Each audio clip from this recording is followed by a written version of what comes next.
ലിബിയയുടെ grand Mufti പറഞ്ഞത് ലോക മുസ്ലിങ്ങൾ ഇറാന് പിന്തുണ നൽകണം എന്നുള്ളതാണ്. ലിബിയ നിരന്തരം ഇസ്രയേലിനാൽ ആക്രമിക്കപ്പെടുന്ന ഒരു രാജ്യമാണ്. അങ്ങനെ ആക്രമിക്കപ്പെടുന്ന രാജ്യത്തെ അവിടുത്തെ ഗ്രാൻഡ് മുഫ്തി അദ്ദേഹം പറഞ്ഞത് വിശുദ്ധ ഖുർആൻ അനീതിയിൽ നിഷ്പക്ഷത പാലിക്കാൻ പറയുന്നില്ല, അനീതിയിൽ നീതിയുടെ പക്ഷത്ത് ചേരാനാണ് പറയുന്നത്, അല്ലാതെ നിഷ്പക്ഷത പാലിക്കാനല്ല. ഒപ്പം ചില സുഹൃത്തുക്കൾ പറയുന്നൊരു കാര്യമുണ്ട്.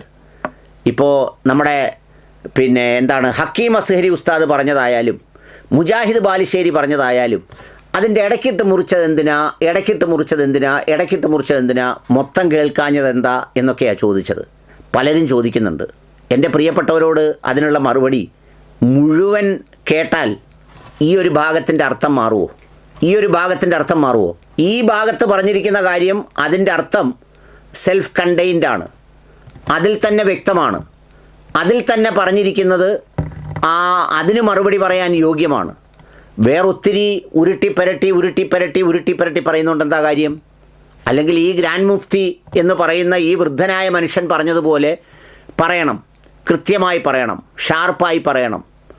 അങ്ങനെ പറയുന്നതിന് പകരം അതിനെ ഉരുട്ടിപ്പരട്ടി പറയുന്ന കട്ടിങ് അല്ല എടുത്തിരിക്കുന്നത്. അത് നിങ്ങളെ കേൾക്കുന്ന ചില സംഘടനാ അടിമകൾ അങ്ങനെയൊക്കെ അതിൻ്റെ അടിയിൽ വന്ന് എഴുതി ചോദിക്കുന്നുണ്ട്. പക്ഷേ ഇത് പറയുമ്പോഴും ഇതിനപ്പുറത്ത് എല്ലാ സംഘടനയിലെയും സാധാരണക്കാരായ മനുഷ്യർ, വിവിധ ജാതിയിലും മതത്തിലും പെട്ട സാധാരണക്കാരായ മനുഷ്യർ ഈ ഇറാൻ അധിനിവേശത്തെ കടുത്ത ഭാഷയിൽ വിമർശിക്കുകയാണ്. കുറഞ്ഞപക്ഷം റിപ്പബ്ലിക് ടി വിയിലെ അർണബ് ഗോസ്വാമി പറയുന്ന ഒരു ആർജവമെങ്കിലും ഈ വിഷയത്തെ വിശദീകരിക്കാനായിരുന്നു ഈ പറയുന്ന പണ്ഡിത വരേണ്യന്മാർ കാണിക്കേണ്ടത്, അല്ലാതെ അതിനെ ന്യായീകരിക്കുന്നതിലല്ല. സാധാരണക്കാരൻ ഇക്കാര്യത്തിലുള്ള വിശദീകരണം എന്താണെന്നറിയോ? എൻ്റെ നാട്ടിലെ അറിയപ്പെടുന്ന എൻ്റെ അടുപ്പക്കാരനായ ഒരു നല്ല സുന്നിക്കാരനാണ് വവാക്കാവ് ഫറൂഖ് എന്ന് പറയുന്ന മനുഷ്യൻ. അദ്ദേഹം ഈ AP സുന്നി വിഭാഗത്തിൻ്റെ എല്ലാ അർത്ഥത്തിലുമുള്ള കാര്യങ്ങളിൽ സജീവമായി ഇടപെടുന്ന ആളാണ്. അദ്ദേഹം എഴുതിയ വളരെ വിനയാന്വിതമായൊരു കുറിപ്പുണ്ട്. ആ കുറിപ്പ് എന്താണെന്നറിയോ? തുടങ്ങുന്നത് എങ്ങനെയാണെന്നറിയോ? അസ്ഹരിക്കൊരു തുറന്ന കത്ത്. മുസ്ലിം ലോകത്തിന് ഇറാൻ്റെ നിലപാടിനൊപ്പം നിൽക്കാനാകില്ല. എന്തിനാണ് യാതൊരു പ്രകോപനമില്ലാത്ത ആളുകളെ ചൊറിയാൻ പോകുന്നത്? ഇതാണല്ലോ അസ്ഹരി നിങ്ങളുടെ പ്രസംഗത്തിൽ ജനങ്ങളെ ഉത്ബോധിപ്പിച്ചിരിക്കുന്നത്. ഞാൻ ഉൾപ്പെടെയുള്ള 90% സുന്നി പ്രവർത്തകരും മനസ്സുകൊണ്ടെങ്കിലും നിങ്ങളുടെ ഈ വാക്കിനെ വിമർശിച്ചിട്ടുണ്ട്, വെറുത്തിട്ടുണ്ട്. ലോകപരിജ്ഞാനമുള്ള താങ്കൾക്ക് മിഡിൽ ഈസ്റ്റിൽ നടക്കുന്ന കാര്യങ്ങളെക്കുറിച്ച് അറിവില്ലെന്നാണോ?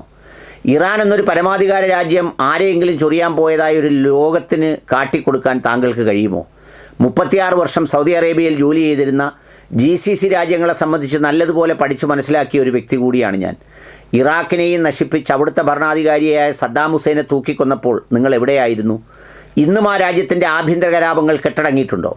ലിബിയ എന്ന് പറയുന്ന ഒരു രാജ്യത്തെയും അതുപോലെ തന്നെ ഈ അക്രമികൾ നശിപ്പിച്ച് അവിടുത്തെ ഭരണാധികാരിയെ കൊന്ന് ഇറച്ചി സൂക്ഷിക്കുന്ന ഫ്രീസറിൽ വെച്ചിരുന്നത് നിങ്ങൾക്ക് ഓർമ്മയുണ്ടോ? ഫലസ്തീനിൽ 10,000-കണക്കിന് കുഞ്ഞുങ്ങളെയും സ്ത്രീകളെയും ഒക്കെ നിഷ്കരുണം വധിച്ച ഇസ്രയേൽ എന്ന ലോകത്തെമ്മാടി രാജ്യത്തിൻ്റെ അക്രമത്തെ നിങ്ങൾ കണ്ടിരുന്നോ, അറിഞ്ഞിരുന്നോ? ഫലസ്തീൻ ഭരണാധികാരിയായ യാസർ അറാഫത്തിനെ എങ്ങനെയാണ് വകവരുത്തിയെന്ന് നിങ്ങൾക്കറിയുമോ? അഫ്ഗാനിസ്ഥാനിൽ ഇവർ നടത്തിയ കൂട്ടക്കൊലകളും അക്രമങ്ങളും നിങ്ങൾ അറിഞ്ഞിരുന്നോ? ഇങ്ങനെ ലോകത്തിൻ്റെ നാനാഭാഗങ്ങളിൽ ഇസ്രയേൽ, അമേരിക്ക തുടങ്ങിയ രാജ്യങ്ങളും സഖ്യകക്ഷികളും ചേർന്ന് നടത്തിയിട്ടുള്ള അക്രമങ്ങൾ എന്തിനു വേണ്ടിയായിരുന്നു എന്നൊന്ന് വിവരിക്കാൻ കഴിയുമോ? ഒരു പരമാധികാര രാജ്യമായിരുന്ന ഇറാനെ ഇസ്രയേൽ ഫലസ്തീൻ സംഘർഷത്തിൻ്റെ പേരിൽ ഒരു കാര്യവുമില്ലാതെ അങ്ങോട്ട് കയറി ആദ്യം ആക്രമിച്ചത്, ബ്രാക്കറ്റിൽ ചൊറിഞ്ഞത് ഇസ്രയേൽ എന്ന ലോക ഭീകര രാജ്യമായിരുന്നില്ലേ? അന്ന് 12 ദിവസം നീണ്ടുനിന്ന അക്രമങ്ങൾക്കൊടുവിൽ വീണ്ടും ശാന്തത കൈവരുത്തി അവർ അവരുടെ പരമാധികാര രാജ്യത്തെ ഒതുങ്ങിക്കൂടി കഴിഞ്ഞപ്പോൾ എന്തിനു വേണ്ടിയായിരുന്നു അമേരിക്കയും ഇസ്രയേലും കൂടി വീണ്ടും അപ്രത്യക്ഷിതമായി രാജ്യത്തെ ആക്രമിക്കുകയും അവരുടെ നേതാവിനെ വധിക്കുകയും 10 വയസ്സിൽ താഴെയുള്ള 185 പെൺകുട്ടികളെ ഉൾപ്പെടെ കൊലപ്പെടുത്തി ചെയ്തപ്പോൾ നിങ്ങൾ എവിടെയായിരുന്നു? അന്ന് ഈ GCC രാജ്യങ്ങളും അവരുടെ നേതാക്കളും എവിടെയായിരുന്നു? അമേരിക്കൻ, യൂറോപ്യൻ, ഏഷ്യൻ രാജ്യങ്ങളുടെ ജനങ്ങൾ അധിവസിക്കുന്നത് GCC രാജ്യങ്ങളിലാണെന്നും അവർ വഴിയാണ് അവരുടെ അന്നം ലഭിക്കുന്നതെന്നും നിങ്ങൾ പറഞ്ഞതിന് 100% അംഗീകരിക്കുന്നു. എന്നാൽ ഇത് മനസ്സിലാക്കി ഒരു രാജ്യത്തും അക്രമങ്ങൾ നടത്താൻ പാടില്ലെന്ന കാഴ്ചപ്പാടോടെ അമേരിക്കയെയും ഇസ്രയേലിനെയും അവരെ സഖ്യകക്ഷികളെ ഇത്തരം അക്രമങ്ങളിൽ നിന്ന് മാറി നിൽക്കേണ്ടതായിരുന്നില്ലേ? പരമാധികാര രാജ്യമായ വെനസ്വേല എന്ന രാജ്യത്ത് കടന്നു കയറി അവിടുത്തെ ഭരണാധികാരിയെ വരെ തട്ടിക്കൊണ്ടുപോയപ്പോൾ നിങ്ങൾ എവിടെയായിരുന്നു? GCC ഭരണാധികാരികൾ എവിടെയായിരുന്നു? ഇറാൻ എന്ന പരമാധികാര രാജ്യത്തെ ആക്രമിച്ച് ഭരണാധികാരികളെ ഉന്മൂലനം ചെയ്ത് ആ രാജ്യം പിടിച്ചെടുത്ത് എന്ന് തുടങ്ങിയ കുറച്ചുകൂടെ ദീർഘമായ ഇതാണ്. എന്നിട്ട് അവസാനിപ്പിക്കുന്നത് ഇങ്ങനെയാണ്: അമേരിക്ക ഇസ്രയേൽ അച്ചുതണ്ട് ഇറാനെ ആക്രമിച്ചപ്പോൾ സംസ്ഥാനയുടെ നജീബ് മൗലവി വളരെ വ്യക്തവും ശക്തവുമായ നിലയിൽ ഇറാനെ പിന്തുണച്ചു പറഞ്ഞ വാക്കുകളാണ് ശരിയെന്ന് ഞാൻ ഉൾപ്പെടെ ലോകത്തെ എല്ലാവരും വിശ്വസിക്കുന്നു എന്നുള്ളതാണ് സത്യം. അതുകൊണ്ട് സത്യത്തിന് നീതിക്കും അനുസരിച്ച് ആക്രമിക്കപ്പെടുന്നവന് അനുകൂലമായി നിൽക്കേണ്ടതെന്നും സംസാരിക്കേണ്ടതെന്നും മനസ്സിലാക്കി പ്രവർത്തിക്കുക എന്നുള്ളതാണ് യഥാർത്ഥ സത്യവിശ്വാസിയുടെ കടമ എന്നറിയിച്ചുകൊണ്ട് തൽക്കാലം വിരാമം കുറിക്കുന്നു. ഇതാണ് പുള്ളി എഴുതിയ കുറിപ്പ്. ഇതിനോടൊപ്പം മറ്റൊരു കാര്യം കൂടി ചോദിക്കട്ടെ. ഈ റമദാൻ മാസവും പെരുന്നാൾ ദിനവും മസ്ജിദുൽ അക്സയിൽ വിശ്വാസികളെ പ്രാർത്ഥിക്കാൻ അനുവദിച്ചില്ല. ഓടിച്ചു, പടക്കമെറിഞ്ഞു, ആക്രമിച്ചു, ഉന്തം തള്ളി മാറ്റി. മിണ്ടിയോ ആരെങ്കിലും? അറബ് ലോകത്തെ തമ്പുരാക്കന്മാർ അവിടെയെങ്കിലും ചോദിക്കണ്ടേ, നിങ്ങൾ കാണിക്കുന്ന മര്യാദകേടാണ്, ഇത് നിർത്തിവെക്കണമെന്ന്? ഇവർക്കെല്ലാം പരവതാനി വിരിച്ച് വേണ്ടതെല്ലാം കൊടുത്ത് മന്തിയും ചിക്കനും ബാക്കിയുള്ളതെല്ലാം കഴിച്ച് ഇവരൊക്കെ തന്നെ ഇവരുടെയൊക്കെ പുറത്ത് കയറുമ്പോൾ അവനവൻ്റെ അധികാര സ്ഥാനങ്ങളെക്കുറിച്ച് മാത്രം ചിന്തിക്കുന്നവരെ വിമർശിക്കാൻ ബുദ്ധിമുട്ടുണ്ടാവും ഇവർക്കൊക്കെ. കാരണം വരുമാനത്തിൻ്റെ പ്രധാന പ്രശ്നമുണ്ട്. അതുകൊണ്ട് അതിനവർ ഉരുട്ടിപ്പരട്ടി ഒരുമാതിരിയില്ല കൂഴച്ചക്ക കുഴയ്ക്കുന്നത് പോലെ പറയും. ആ പറയുന്നതിൻ്റെ കൂട്ടത്തിൽ ആരും കേൾക്കാത്തവണ്ണം ഇസ്രയേലിനെ എന്തെങ്കിലും ഒന്ന് പറയും, അമേരിക്ക എന്തെങ്കിലും ഒന്ന് പറയും. എന്നിട്ടോ ഇതുപോലെ കൃത്യമായി പറയും. ഒരാൾ പറഞ്ഞു കേട്ടില്ലേ, ഒരു കള്ളൻ, പച്ചക്കള്ളം പറഞ്ഞത്, ഷഹാദത്ത് ചെല്ലണം അവിടെ ഇങ്ങനെ പറഞ്ഞുകൊണ്ട് പൗരത്വം കിട്ടണമെങ്കിൽ. കള്ളം, പച്ചക്കള്ളം.